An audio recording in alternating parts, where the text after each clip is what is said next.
What if I told you that for thousands of years, literally billions of people might have been misreading the word human in our most ancient texts? I mean, think about that for a second. It's a massive thought. It really is. Like, Yeah. what if the words we've always assumed were just, poetic synonyms, different ways of saying mankind actually describe two entirely different competing evolutionary and spiritual species? Right. It completely upends the foundation of how we read historical and religious narratives. Oh, absolutely. You're talking about taking a lens that has always been assumed to be a standard magnifying glass, right? And realizing it's actually a prism. It's just splitting everything we thought we knew into entirely different spectrums. Welcome to the deep dive. We are so thrilled you are here with us today because, wow, we are stepping into some deeply complex, incredibly fascinating territory. Yeah, we really are. Today, we are exploring a highly specific, intricate linguistic and theological analysis. And it attempts to do exactly what we just described, shatter the assumed definitions of humanity in Quranic text. Which is no small task. Not at all. So, our mission for this deep dive is to completely unpack a paradigm-shifting framework proposed by Dr. Khaled Waleed. We are pulling exclusively today from his comprehensive work titled Al-Usba al-Thalima. Right, which translates in English to the Unjust League. Exactly, the Unjust League. And we really need to emphasize the sheer scale and ambition of Dr. Waleed's work here for you. I mean, he isn't just offering a slightly new spin on a familiar moral story, Right, it's way bigger than that. He is systematically attempting to redefine human history. He is redefining prophetic lineage. I mean, he is basically taking a scalpel to the very nouns used to describe humanity and the traditional family trees of the prophets. It's heavy stuff. Now, before we jump into the deep end, I want to pause and just lay down our golden rule for the show. Yeah. Our absolute prime directive. Yes, very important. Because this deep dive touches heavily on religious texts, theological interpretations, and, massive historical claims, we have to state our impartiality disclaimer up front.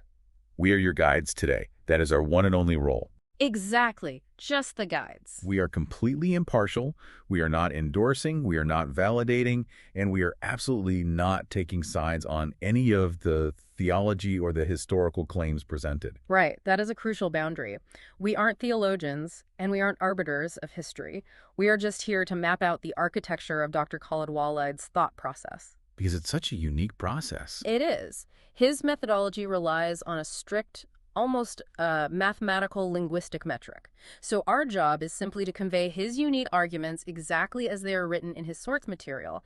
We just want to give you, the listener, the tools to explore these concepts objectively. Okay, let's unpack this. Let's start with the absolute cornerstone of Dr. Waleed's entire thesis. The big divide. Yeah, the great human divide. Because if you open almost any English translation of these ancient texts, you will see the words bashar and insan translated totally interchangeably. Right, they both just get translated as man or human or mankind. Exactly. You just treat it as stylistic variety. But according to Dr. Waleed, that is a catastrophic misreading. He claims they are two distinct entities. So break down this divide for us. How does Dr. Waleed define the difference? Well, according to Dr. Waleed, the absolute primary distinction, like the rule that governs everything else in his framework, is about communication. Communicate. Specifically, divine communication. Dr. Waleed asserts that God only speaks to Bashar. Okay. He points out that if you search the entire text, there is not a single verse where God is ever described as speaking directly to insan. Wait, really? Not a single one? Not one. Communication from the divine is strictly and exclusively reserved for the Bashar. Oh, wow. Yeah. In Dr. Waleed's reading, Bashar is the evolved, chosen creation. It is this specific biological and spiritual vessel that is actually physically equipped to receive God's words. So it's an actual hardware difference, almost. Exactly. And to push this even further, Dr. Waleed notes that when angels take on a physical form to interact in our physical world, like, say, in the story of Mary, the text specifically describes them as becoming Bashar, a perfect man, or Bashar and Sawaya. Right, they don't become insania. Exactly. They must take the form of Bashar to carry the divine message. Okay, I'm tracking with the idea of a chosen vessel. But I was reading through your notes on Dr. Waleed's text, and he uses a word to describe this communication that honestly made me do a double take. Oh, the telepathy thing. Yes. When he describes why the Arabic word, usually translated as revelation or inspiration, Dr. Waleed explicitly defines it as telepathy. Telepathy, I mean, that sounds like science fiction, not ancient theology. It does sound wild at first. Is he literally talking about mind-to-mind transmission, or is this just, a modern metaphor he's projecting backward? No, it is not a metaphor in his framework. It is a literal mechanical definition. You're kidding. Dr. Waleed argues that this communication, this YA, happens entirely in the head, in the mind of the Bashar.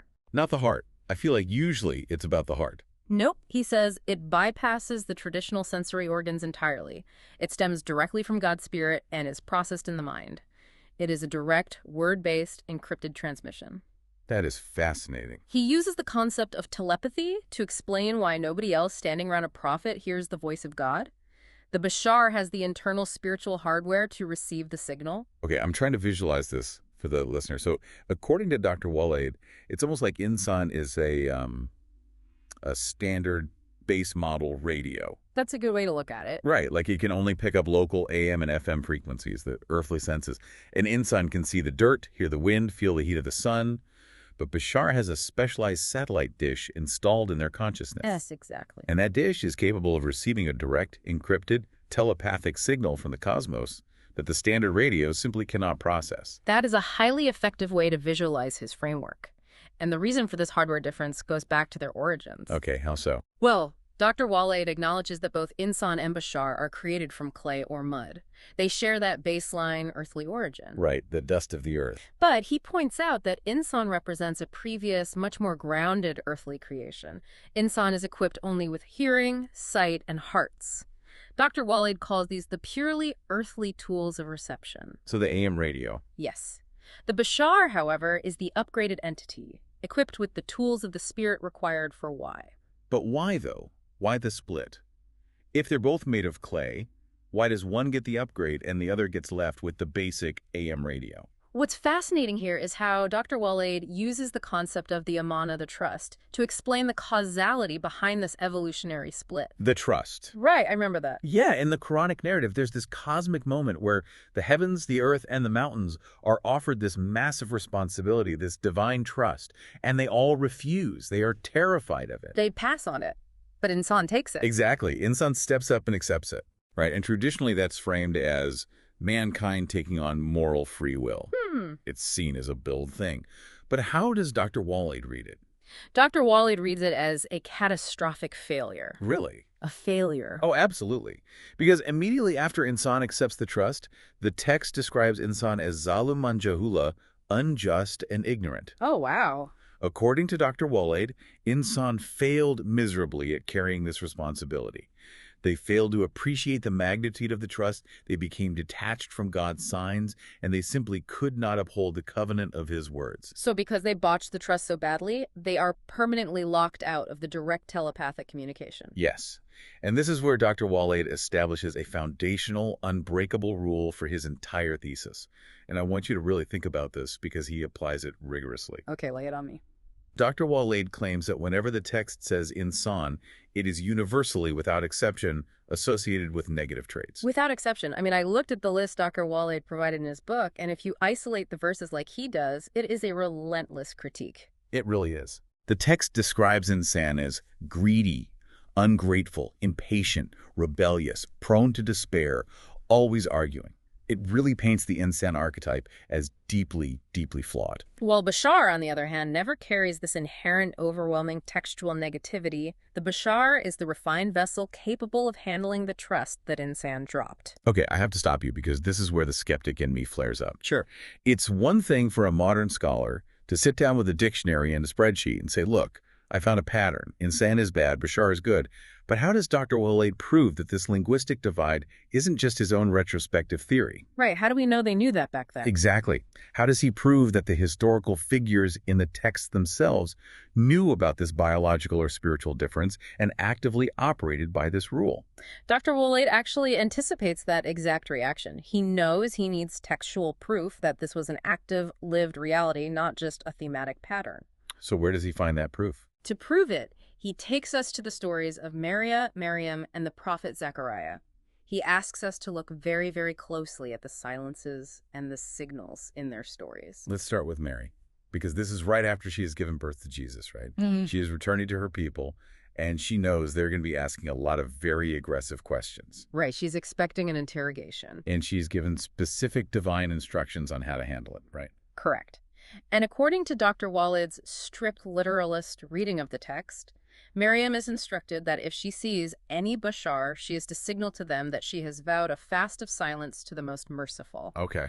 And therefore, she will not speak to any insan, which is a form of the word insan that day. Wait, let me make sure I'm following this perfectly. Are you saying she signals the bashar to tell them she refuses to speak to the insan? That is exactly how Dr. Waleed translates the grammar of the verse. That is wild. He argues this proves beyond a shadow of a doubt that these are two distinct, physically observable categories of beings existing at the exact same time in the same society. Imagine you are walking through a crowd, and you are literally categorizing people by species in your head based on divine command. Right, you nod to a bashar, but you pretend the insan standing right next to him doesn't even exist. Dr. Waleed is reading this text almost like a binding legal contract. If the noun is bashar, interaction is permitted. If the noun is insan, complete blackout. It is a highly literal, structurally rigid methodology. He does not allow for synonyms, and he applies the exact same logic to Zechariah. Okay, tell me about Zechariah. If we look at Zechariah's story, he asks God for a sign regarding the birth of his son, John.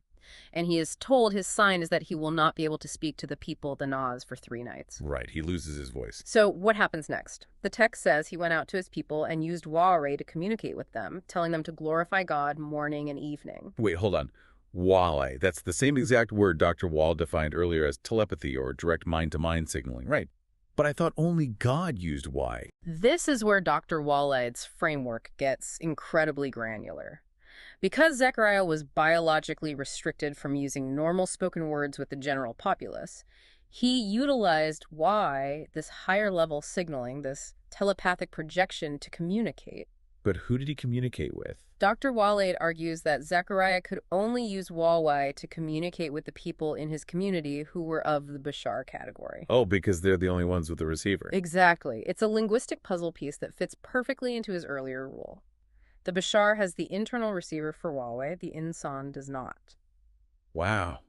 I am struggling with the implications of this, though, because if Insan is this flawed, earthly predecessor who completely failed the trust, and they literally lack the biological or spiritual hardware to receive direct communication, what happened to them? They're in a tough spot. Did the divine just abandon them? If God can't talk to them, how do they learn anything? Dr. Waleed argues they weren't abandoned, but they required a completely different educational apparatus. What kind of apparatus? Because they couldn't receive direct telepathic Wawe, they had to be taught in a gradual, lower-tier, highly structured system. And who taught them, Dr. Waleed suggests this is where angels had to intervene physically. Angels? Like who? He specifically points to figures like the angels Harut and Marut in Babylon. So the angels had to become the middlemen. Essentially, yes. The angels stepped in to teach the Insan the basics, and that knowledge had to be passed down gradually, slowly, over many generations. Until what? Until it finally reached the pure prophetic era of the Bashar. Dr. Waleed traces this unbroken, pure era of Bashar prophets all the way from Noah down to Muhammad. Okay, this raises an incredibly important question for me. Yeah. If we are tracking Dr. Waleed's logic, and Insan is this flawed earthly group that needs middle management angels just to learn basic spiritual concepts, who exactly falls into this Insan category in these historical narratives? Right, we need to know who the players are. Yeah. Who are the Insan interacting with these Bashar prophets? This brings us to Dr. Waleed's most provocative claim. It's the absolute linchpin that sets the stage for the rest of his historical deconstruction. Okay, I'm ready. He claims that the group known as the Children of Israel, Bani Israel, fall entirely into this Insan category. Bani Israel, the entire nation. Yes, the whole nation. According to Dr. Waleed's strict reading, God did not elevate Bani Israel to the status of Bashar. And because they were never elevated to Bashar, they never received direct Wa. They never received the telepathy. They never received that telepathic revelation. But wait, traditionally, the story of Moses and the Israelites is filled with divine interaction. Are you saying Dr. Waleed claims they never actually heard from God directly? In Dr. Waleed's linguistic framework, that is exactly what he is saying. They were guided by a prophet, Moses, who was a Bashar. Okay, so Moses was Bashar. Moses received the Wahai. Moses had the telepathic connection. But as an entity, the nation of Bani Israel never breached that barrier into Bashar status to receive Huawei themselves. They remained fundamentally tied to the earthly, flawed archetype of the insan. And if we connect this to the bigger picture, Dr. Waleed is using this Bashar versus insan rule as a wedge. Right, to split things apart. He is hammering this wedge into the text to completely separate the nation of Bani Israel from the prophets themselves. Which means we have to reevaluate the entire family tree of the prophets. I mean, if Bani Israel are insan and the prophets are Bashar, how do they relate to each other? It changes everything. Let's dive into Dr. Waleed's major historical revision regarding the Asbat. Usually in English, Asbat is just translated as the tribes, but Dr. Waleed is going after the very roots of the family tree here, isn't he? He is taking an axe to the traditional family tree. I mean, Dr. Waleed explicitly and permanently separates the prophet Jacob, who he identifies as a pure Bashar, from the figure of Israel, who he identifies as an insan. Listen, I have to push back here on behalf of anyone who has ever attended a Sunday school, read a standard commentary, or taken a basic theology class. I get it. Jacob is Israel. They are universally understood to be the exact same person.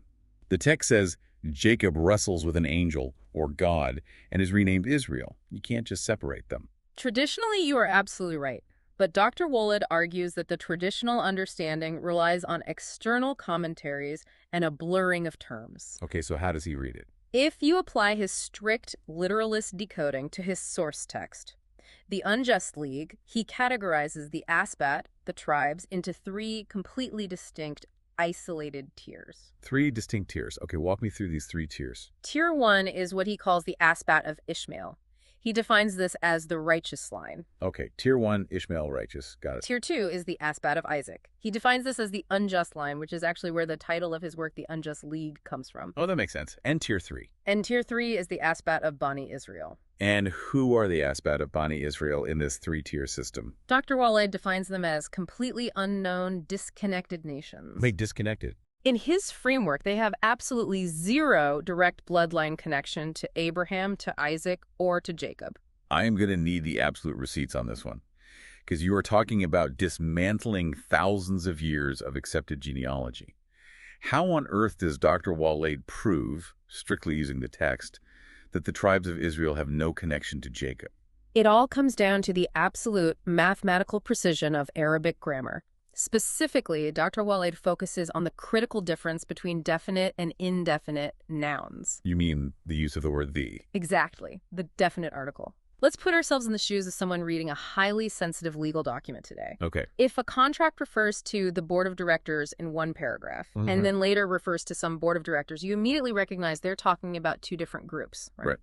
One is specific and known, and the other is vague and undefined. Exactly. Dr. Waleed applies this exact legal reading to the Quranic text. He points out that when the text speaks of the righteous Asbat, the tribes intimately connected to the prophetic line, and to Jacob, it always uses the definite article, al-Asbat, the tribes. So al-Asbat means the known, defined family members. Yes. But when the text speaks of Bani Israel, for example, in the story of Moses wandering the desert, it suddenly drops the definite article. It uses the word asbatan. Asbatan, not Asbat. Right, that is an indefinite noun. It translates roughly to some tribes or tribes as nations, asbatan umaman. There is no al, there is no the. Let me stop you. Is Dr. Waleed really resting this massive history-altering claim on a missing... Couldn't the missing definite article just be a poetic choice by the author, like a stylistic variation to make the sentence flow better? Dr. Waleed vehemently rejects the idea of poetic variation when it comes to divine text. In his framework, every single prefix, suffix, and article is a mathematically placed code. No accidents. None. He argues that this grammatical shift is undeniable proof. If Bani Israel were the direct known descendants of Jacob, the text would be logically forced to call them al-Asbat to maintain the continuity of the known family line. Oh, I see. By purposefully calling them Asbatan, indefinite, the text is flashing a giant warning sign. It is signaling that these are 12 unknown, scattered nations spread over a vast expanse of time. They are not a singular family tree. Okay.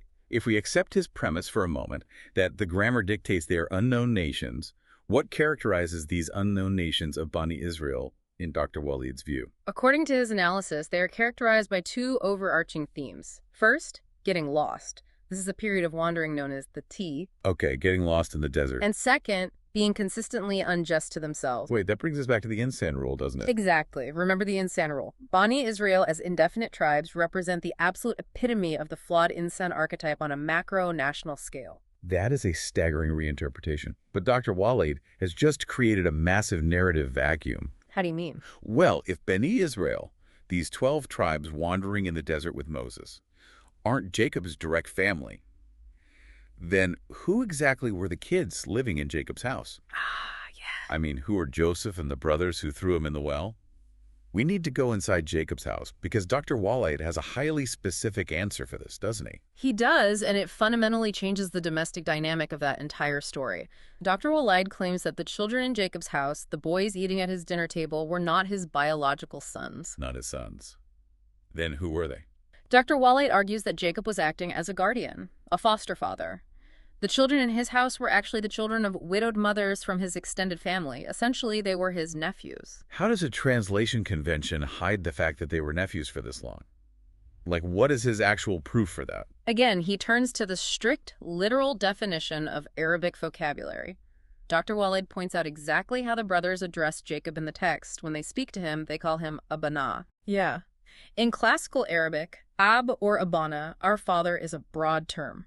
It can denote guardianship, immense respect, or a fostering relationship. Sort of like a title. Right. Dr. Waleed argues that if these boys were his direct biological children, the text would have required them to use the word walidana, our sire, or our biological dad. The text uses Abana, therefore he is their guardian, not their biological sire. That is a profound shift in psychology. It changes it from a story about a father favoring one biological son over another to a guardian managing a blended household of nephews. A very tense blended household. Yeah, no kidding. And from there, Dr. Waleed splits the kids in this blended house into two entirely separate bloodlines, right? Yes. He traces these nephews back to the daughters of Abraham's two original sons, Ishmael and Isaac. If you recall the tiers of the asbat we discussed earlier, this is where they materialize in the house. Okay, lay out the lines. Line 1 descends from Ishmael's daughter. This line produced Joseph and his younger brother. Dr. Waleed points out that in the text, Joseph and his brother are consistently described with glowing terminology. They are righteous, they are patient, they are musinin, which means doers of good. Because they represent the righteous first tier of Ishmael. Precisely. And because they are righteous, Dr. Waleed argues, the divine covenant and the why that encrypted telepathic communication went directly to Joseph. Joseph was a pure bashar of the unbroken prophetic line. Okay, so Joseph and his brother are the good nephews from Ishmael's side. Yeah. What about the other 10 brothers, the ones who actively plotted a murder, threw Joseph in the well, and lied to Jacob? They belong to line 2. Dr. Waleed says they are descended from Isaac's daughter, who would actually be Jacob's own sister. Oh, wow. Yeah. These 10 brothers are the entity Dr. Waleed calls the Unjust League, or in Arabic, Al-Ispa al-Thalima. I really want to focus on this phrase, the Unjust League, because it's literally the title of his whole work. In English, league sounds so formal, almost like a sports league or a gentleman's club. But when you look at how Dr. Waleed defines the Arabic word uzba, using classical dictionaries, it paints a much darker picture. It is significantly darker. Dr. Waleed pulls the strict definition of uzba directly from classical lexicons. It does not just mean a casual group of brothers who happen to get jealous. What does it mean? Uzba specifically denotes a unified gang, typically of 10 to 40 men, who are fiercely, violently tribal. Okay. They blindly support one another, they close ranks against outsiders, and they exert collective physical force to achieve their goals. So Dr. Waleed isn't framing this as a tragic sibling rivalry at all. He's framing these 10 nephews almost like a syndicate. Exactly. A cartel living inside Jacob's house. A hardened gang of 10 guys who banded together and used their collective muscle to eliminate a threat to their inheritance. That is the exact dynamic Dr. Waleed is highlighting. And there's a massive theological, legal consequence to this uzba acting like a cartel. The legal consequence. Yes. Dr. Waleed zeroes in on a very specific verse, Al-Baqarah 124. In this verse, God is speaking to Abraham about the lineage of leadership, and God states unequivocally that his covenant does not reach the unjust. La yanalu ari al-talimin. The covenant does not reach the unjust. That sounds like a legal disqualifier. It is the ultimate legal loophole, and Dr. Waleed exploits it brilliantly. Because these 10 brothers, this cartel acted unjustly towards Joseph, and because they later explicitly confess in the text, saying, we were wrongdoers, or we were sinners. Which is in a kunakatin, right? Yes. Dr. Waleed argues they legally, permanently forfeited any right to the divine covenant. My mind is slightly blown by the legal mechanics of this. By throwing Joseph in the well, they didn't just commit a localized crime in the desert. They effectively nullified a multi-generational contract for prophetic leadership. That is exactly his argument. In Dr. Waleed's framework, the single unjust action isolates the prophetic line strictly and exclusively to Ishmael's descendants, Joseph. It completely severs Isaac's descendants, the 10 brothers in Jacob's house, from ever holding prophetic leadership. Wow. Dr. Waleed is systematically using a dictionary definition of usba and a legal clause from al-Bukhar to rewrite the entire inheritance of divine favor. It's breathtakingly meticulous. I mean, he takes the word usba, pairs it with their own admission of guilt, applies the constitutional rule from al-Bukhar that the unjust get nothing, and boom, he eliminates 10 of the 12 figures from the prophetic narrative entirely. Gone from the lineage. But wait, if he eliminates them, and he already established earlier that these 12 individuals aren't even the founders of Bani Israel anyway because of the missing the Mid-Bayah, Right. we are back to our massive historical vacuum. We are. If Bani Israel isn't Jacob's family, who on earth are they? This brings us to the deepest, most complex mystery of Dr. Waleed's entire framework. We have to return to that third tier. The asbot of Bani Israel, the indefinite, unknown, some tribes who wander the earth. Right. Dr. Waleed argues that they are not a localized family from the Middle East. They are an ancient, sprawling insan entity. So we are zooming all the way back out to the insan, the flawed earthly beings who failed to trust and can't hear God's telepathy. Yes, but he takes it much further back than the story of Moses. Dr. Waleed claims this Bani Israel entity is older than Adam in their earthly origins. Older than Adam. Yes, they represent a deep, ancient, recurring archetype of flawed humanity. And furthermore, he connects this entity to a continuous historical worship of female deities. Wait, hold on, stop there. Female deity. Where does idol worship suddenly enter this linguistic equation? How does he justify that leap? Dr. Waleed argues that the entire history of the insan archetype is inextricably tied to the worship of female jinn, or spirits. In his framework, these female jinn represent manifestations of Iblis Satan across different eras of time. Okay, I see where he's going. He sets up a dichotomy. The worship of jinn is essentially the worship of the female soul, which he contrasts with the ins representing the male soul. The flawed insan is constantly drawn to worshiping this female jinn energy. And he somehow maps this ancient jinn worship directly onto the 12 tribes of Bani Israel. He does, with an incredible, almost dizzying level of specificity. He doesn't just say they worshipped idols. He lists exactly 12 female deities from across completely different ancient mythologies and timelines, and he matches them one-to-one with the 12 indefinite tribes of Bani Israel. I have his list right here from the source material, and I really want to walk through this because the timeline is staggering. Let's hear it. He lists Iblis, Sirius, which he refers to by its Arabic name Shirowad, Suwa, Yaguth, Yak, Nasr, Alat, Al-Luza, and Manat. Right. Now, looking at this list, Wad, Suwa, Yaguth, Yak, and Nasr are famously the idols from the era of Noah, way back in deep antiquity. But Alat, Al-Luza, and Manat are the pre-Islamic Arabian goddesses worshipped thousands of years later. Bridging millennia. He is bridging millennia here. But there is a math problem. I only count 10 names on this list. How does he get to 12 to match the 12 tribes? Dr. Waleed solves the math problem by looking at the historical worship of the goddess Manat. Okay, how so? He argues that Manat wasn't just worshipped as a single static entity, but evolved through 3 distinct historical phases. A first, second, and third phase of worship. Oh, I get it. So, in his accounting, Manat counts as 3 separate idolatrous manifestations. Add that to the other 9, and you have exactly 12 female deities for the 12 tribes. This is genuinely like looking at a fractal. It really is. No matter what era of history you zoom in on, whether it's the time of Noah, the time of Moses, or pre-Islamic Arabia, Dr. Waleed is saying you will see this exact same pattern. You will see these 12 flawed, indefinite tribes of Insan falling into the exact same trap of worshiping 12 manifestations of this ancient, rebellious entity. He is presenting Bani Israel not as a single biological family that went to Egypt, but as a recurring, cyclical virus of flawed humanity. Cyclical virus is a very apt way to describe how Dr. Waleed frames it, and you can see how this perfectly caps off his entire thesis. Oh, absolutely. It provides a grand, unified theory for every single linguistic anomaly he pointed out.